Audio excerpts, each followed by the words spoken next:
There's actually plans to launch over 1 million satellites in the coming years. In the past, we managed to develop the code for driving. Space really is a bit anachronistic. How bad is it at this moment, or how bad can it get? We call this the Kessler Syndrome. And that could disable all the satellites in those orbits and make space unusable for generations to come. They estimate more than 140 million pieces of debris, the vast majority of which we can't even see with current observation technology. All this junk, all this debris, can they fall on our heads, or will they get burned? It doesn't all burn up. And so you will see in the news more and more frequent stories of space junk falling on people's farms, falling, on people's houses. So lots and lots of startups have solutions. What would, in your opinion, be the one skill which is very important for the future to either acquire or learn or have? The one skill is the same for the past, the present, and the future.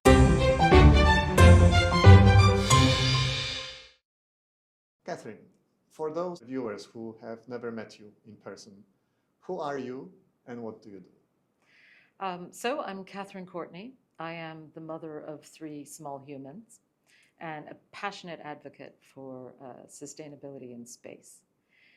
I chair the Global Network on Sustainability in Space. What we do is we bring researchers and industry leaders and policymakers together to try and tackle the growing challenges that comes from space becoming more congested, more competitive, and much more sort of critical to our everyday lives. Sustainability in space sounds like science fiction to me. How far ahead or in the future are you looking into, or is it happening now, or how does it work? What people don't realize is that more and more we are reliant on the satellites, the infrastructure that we put up there for our everyday lives. So it's today's problem because the way we're using space is becoming unsustainable, and that could put at risk all of that data and all those services that we genuinely already rely on in everyday life. Also, lots of ambitions, future visions for humanity's life on other planets, for living and working in space. None of those grand ambitions can be realized if we don't start to be more responsible in how we use the space in space effectively and how we manage that environment more carefully. It makes me wonder, because I understand lack of space when I try to drive to the shopping mall, but space seems vast. In space, what you have is increasingly more and more satellites occupying the space near Earth. It's called low Earth orbit. It's where we're getting all of, you will have heard of Starlink network and OneWeb network and all of these networks that are using tens and hundreds and thousands, in the case of Starlink, satellites, and Baidu and all these other networks, right? There's actually plans that have been lodged by different nations to launch over 1 million satellites in the coming years. Oh. Now, there is a lot of space in space, but that part of space, the low Earth orbit part of space, which is the part that is becoming more and more commercial and more important to us, that part of space is becoming congestion because there's more and more debris in that space. When something starts to fall apart, we don't have any way of cleaning up that lane on the orbital highway. We just kind of leave all of that junk there right now and hope that it deorbits naturally. And that can take decades. That junk is traveling at 17,600 miles an hour, and so are all of the active satellites in that area. And so increasingly, what we need to find solutions so that A, we stop making junk and we clean it up, but B, we are able to manage the use of space, the capacity, in a much more efficient way. And that's where we also need policy solutions, because space really is a bit anachronistic in how just about anybody who can get a license from their national authority can launch whatever they want. So in the past, because I understand people are messy and chaotic, in the past we managed, humans the nations to develop the code for driving, and more or less people drive, let's say, safely or according to rules in every country. Is this going to happen for the space or lower orbit as well? That's what needs to happen. There are guidelines. Certainly, the UN Committee on Peaceful Uses of Outer Space has published guidelines for the responsible use of space and to mitigate against creating more debris. The European Space Agency has a zero debris charter that many, many companies and countries have signed up to. There are a lot of initiatives. The Swiss EPFL, they have a space sustainability rating scheme. So people have all these voluntary guidelines and best practices. But there's no legal requirement. There is no intergovernmental authority that polices space, that can enforce compliance with those best practices. So is there anything stopping us from that? Because I understand the roads, then we have aviation with airplanes, and somehow people and nations came together and designed those rules for aviation. So what stops us from developing that for the space? Well, for one thing, I think that it's a relatively unregulated commons, you know, a bit like the seas. What happened in airspace is that a couple people died. And there needed then to be, there was the Chicago Convention, where it was decided that actually the UN member states would come together and agree that there needed to be a set of rules for how you share airspace, and there needed to be an intergovernmental authority, independent, that was able to monitor compliance with those rules. And so the International Civil Aviation Authority was born. On the seas, we have the law of the sea, we have maritime rules of engagement, and we have the International Maritime Organization. In space, we neither have the rules. We have the Outer Space Treaty from 1967, and a lot of sort of best efforts to, you know, take those principles, which were about the peaceful exploration and uses of space, and apply them to what today has now become about an 80 or 90% commercially driven environment. And so people, you know, in business like unregulated markets because, you know, there's huge opportunities to do innovative things and make a lot of money.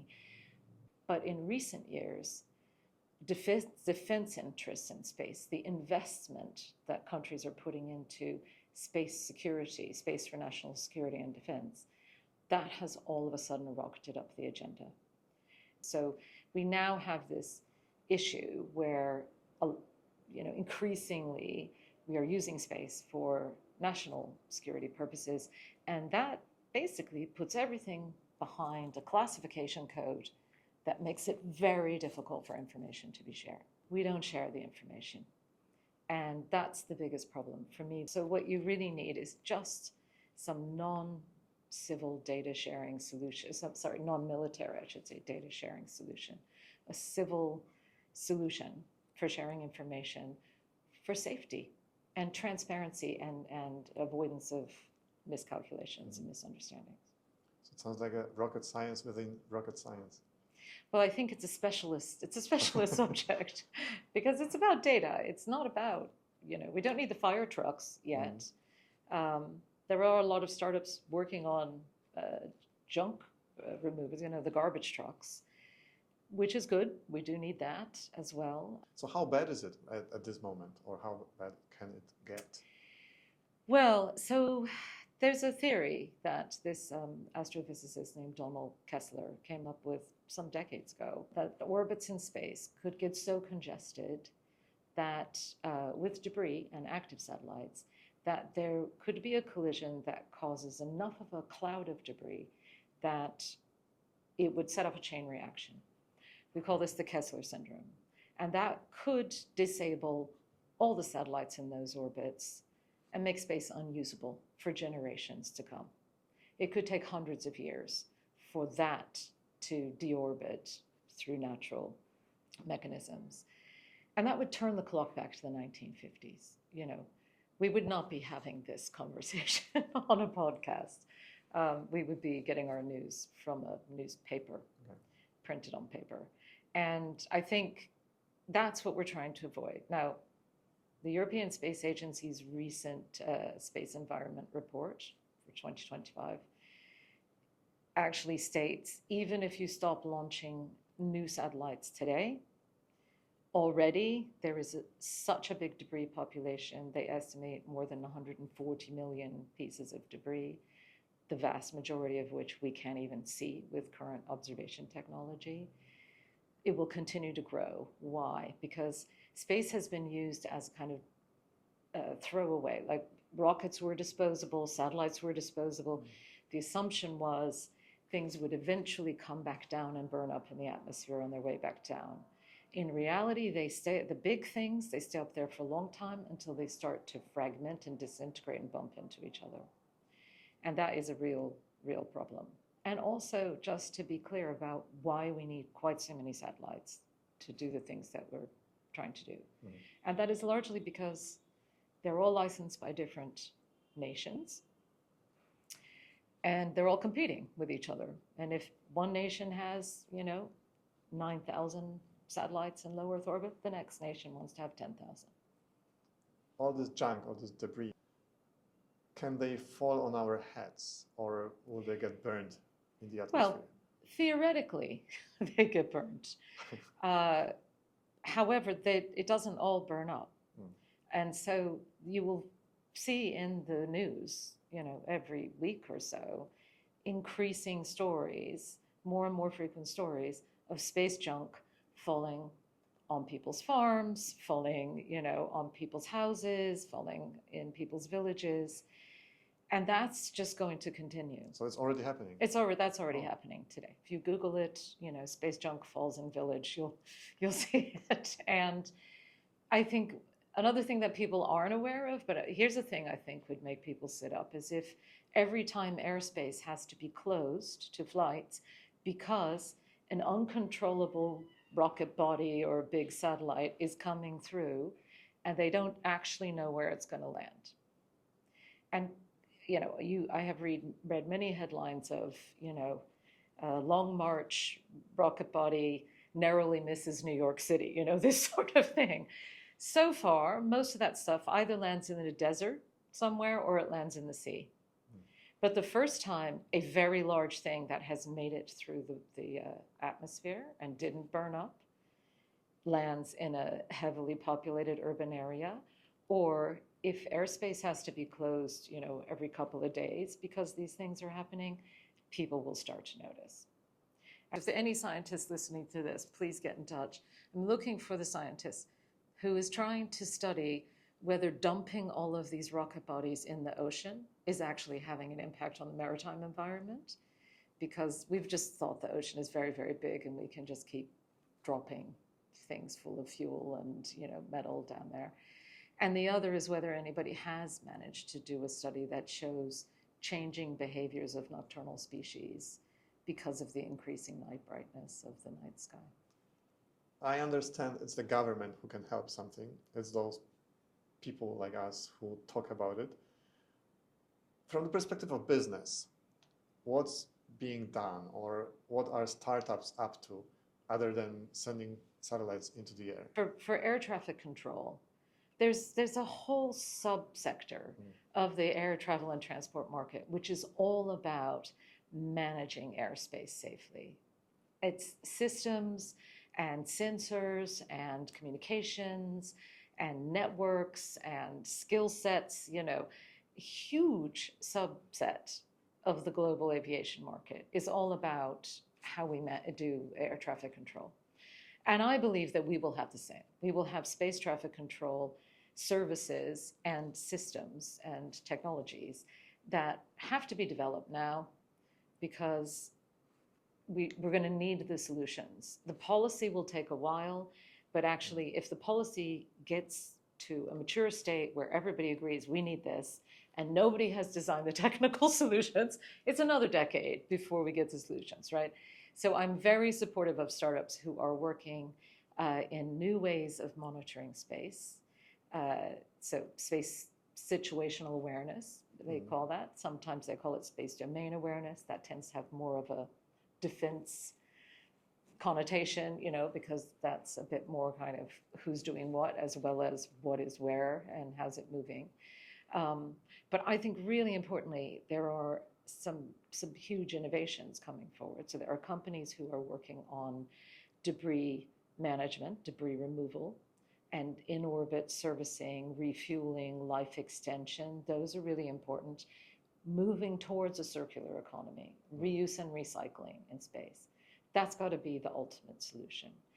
There are also companies who are working on better monitoring of space traffic and debris, better collision avoidance, better sensing in order to be able to do that situational analysis of what's going on in my nearby vicinity. And I think, what I haven't seen yet is there are startups using AI to try and improve the speed of decision making and improve collision analysis so that people can have a much better risk assessment about how likely it is that their asset's going to bump into something at speed. And there are lots of startups now starting to look at using quantum in order to have better sensing. So with much higher fidelity and much lower processing times. All of those disruptive technologies have a role to play in how we manage space traffic and mitigate and manage debris. And then there are startups developing better materials that burn up more effectively. There are startups, I haven't met them, I know, working on how to use more organic materials for spacecraft so that they don't add weird composite metal particulate matter to the atmosphere when they come back down. They have similar impact as a volcano erupting or something, so something more organic and natural. So lots and lots of startups have solutions. For me, my view is that the key that unlocks all of that is better data, more transparently shared. I think the fact that we have so many gaps in the data, that there's massive potential for startups working in that area. Space situational awareness. I was looking at a report, and I'm going to get the numbers. So the space situational space situational awareness market, was valued at US $15 billion in 2023. And that is just one aspect of the wider space traffic management, space traffic control systems. It's just monitoring and measuring, right? And tracking objects in space. That market is projected to, by 2033, is projected to grow to $39 billion US. Lots and lots of opportunities for startups. Is there any country that already started looking at it from the policy perspective? Oh, yes. Yeah. I mean, there are countries developing their space sustainability strategies and their policies. The EU has published a space traffic management policy document.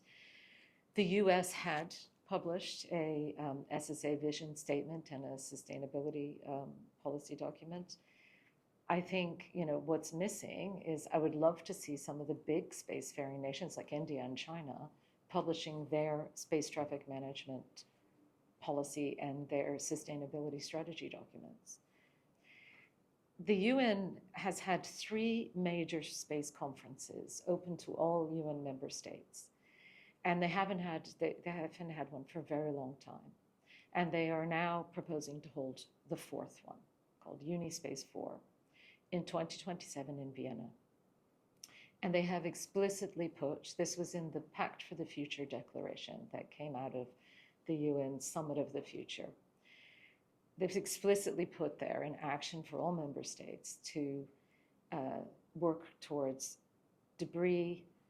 solving the debris problem, towards space traffic management, and towards more equitable access.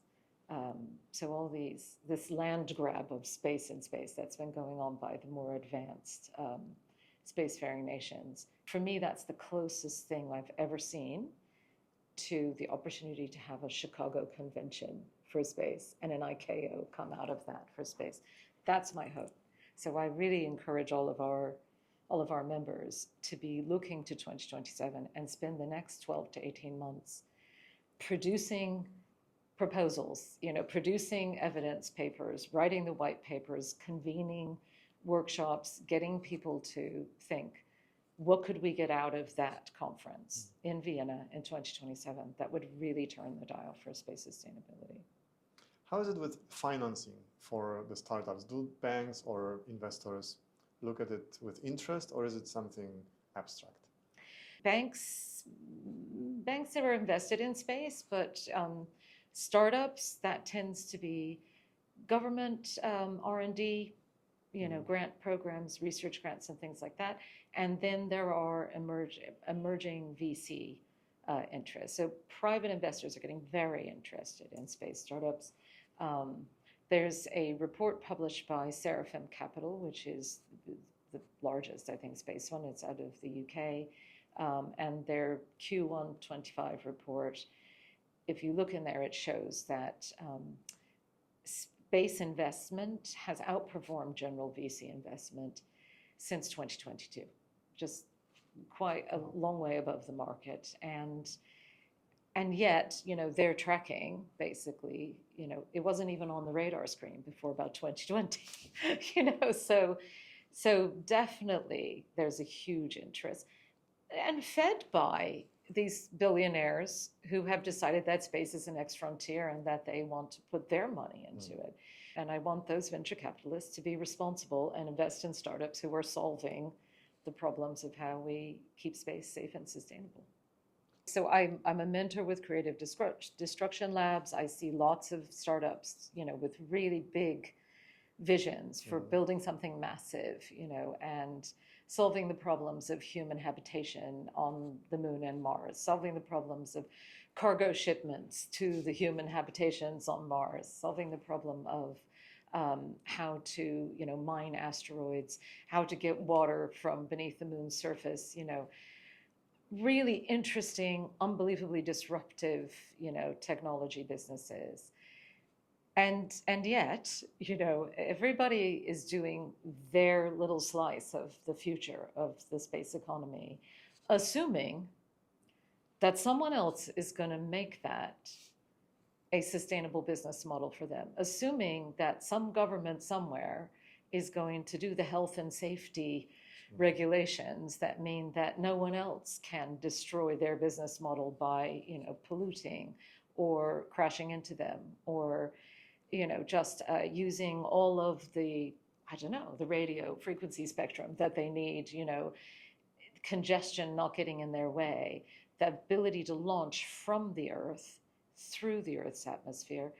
If it gets so cluttered with deorbiting objects, it's going to become increasingly difficult to find a window when your launch can actually safely take place, right? So I think there's just, entrepreneurs always have. They dream the big dream and assume the problems, sort of hygiene factor things, will be solved by someone else. By the time they get there, someone's going to have done that. Before we started the interview, we had a chat, and you mentioned that right now it's very difficult to be in one job for a longer time. I'm sure a lot of young people are watching this podcast.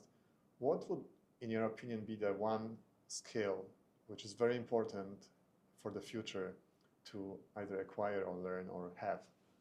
The one skill is the same for the past, the present, and the future. If you're going to do any endeavor, whether it's business or science or nonprofit, whatever it is that you choose to do, communication, communication, communication. I think what people often don't understand is that communication is about listening well and not just about telling your story and speaking. So that's it, listening, active listening skills. All right. Would you have any hint on how to improve your communication skills? Just like a habit that you could practice every day. Ooh, a habit you could practice every day. To start with, to get better at it. Two things that I have learned, right? Because for effective communication, I have had to learn how to use numbers as part of my story.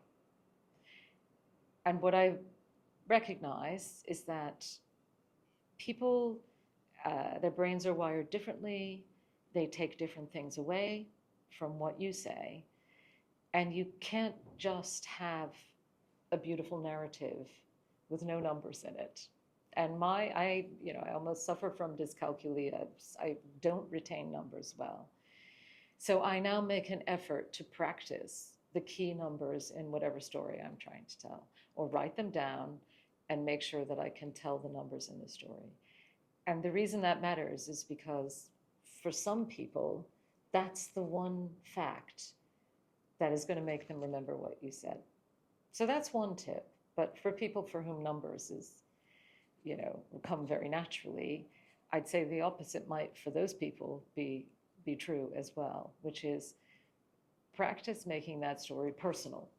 Practice making that story not just about the numbers, because for half your audience, by the time you get to the fourth number, you've lost them, and they're not going to remember your story. Is there any small habit that, like when I go to throw out my rubbish, I sort it, right, every day. So it's a habit I can do every day and contribute to better environment. Is there anything we could do for space or not yet? I don't know of anything yet, because the challenge with keeping space sustainable is that it's invisible to most of us.